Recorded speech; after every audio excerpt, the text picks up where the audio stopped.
This is the Padua Podcast Network. Running a Fever, episode 296. Shattering the Yo-Yo. Reality, such a concept.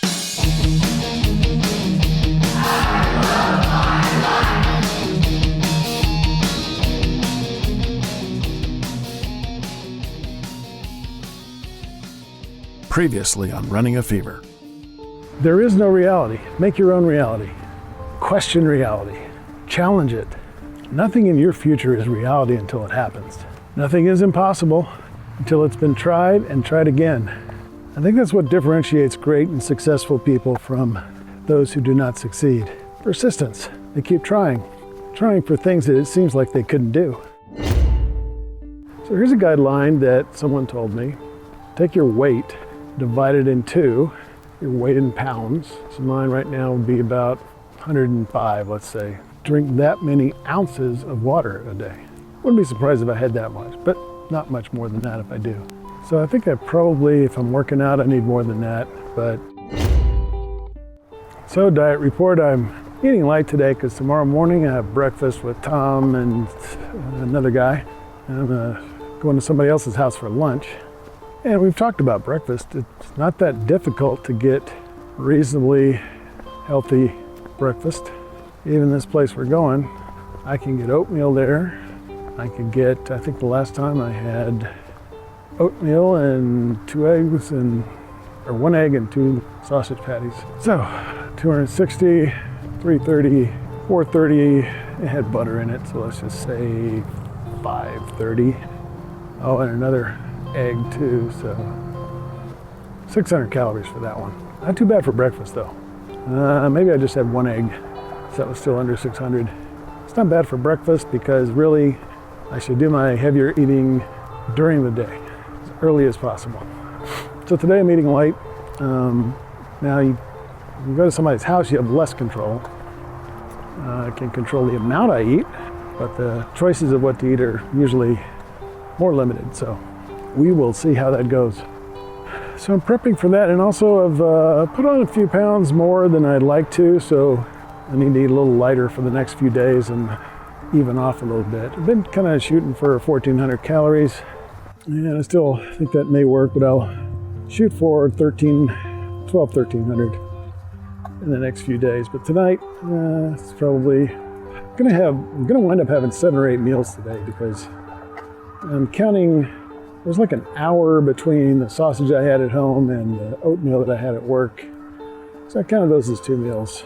And then I'll probably have I might have some jerky after this before dinner, but it's late enough to be time for dinner by the time I get home. So, welcome back to Shattering the Yo-Yo series. We took a break last week with the 100 Oldest People episode that we do every year, and now we're back in the groove of Shattering the Yo-Yo. This is the 32nd in our series, and we're talking about episode number 60. I like this episode. Anytime I hear good motivational encouragement, that's good. I like the idea of, challenging reality and not limiting myself and persisting. Hydration. I like the idea of having a goal, at least 8 ounces for each 16 pounds. For me, that's 17 servings.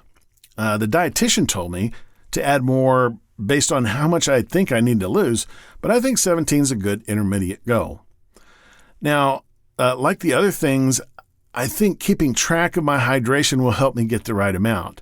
And it's real easy. It's not like tracking grams of carbs or something, it's water, it's ounces.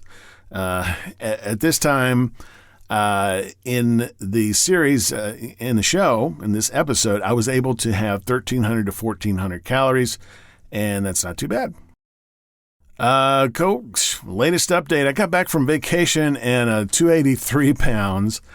I rode the stationary bike for 5 minutes, and I did 1 set of curls with the 15-pound dumbbells. It was a cheat week. That's how I treat my vacations.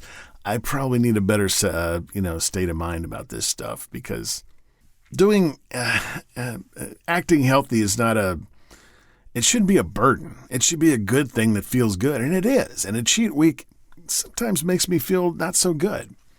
This was pretty bad diet-wise. Sometime the second day, I started feeling bad physically, a little nauseous and not wanting to eat from most of the selection of foods I had brought to the cabin.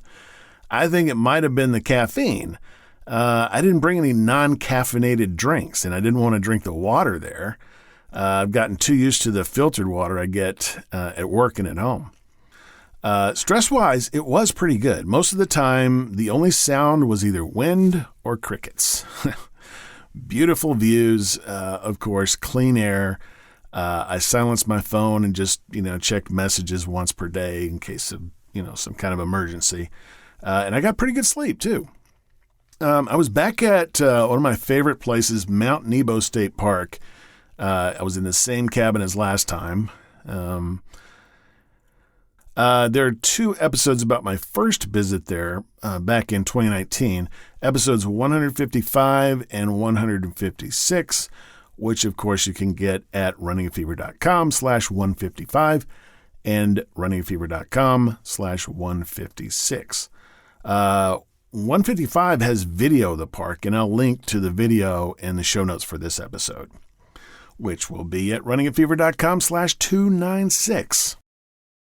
What I learned is that there is another reason to limit cheat meals. In moderation, they offer a way to satisfy cravings without a descent into complete relapse and a return to old habits.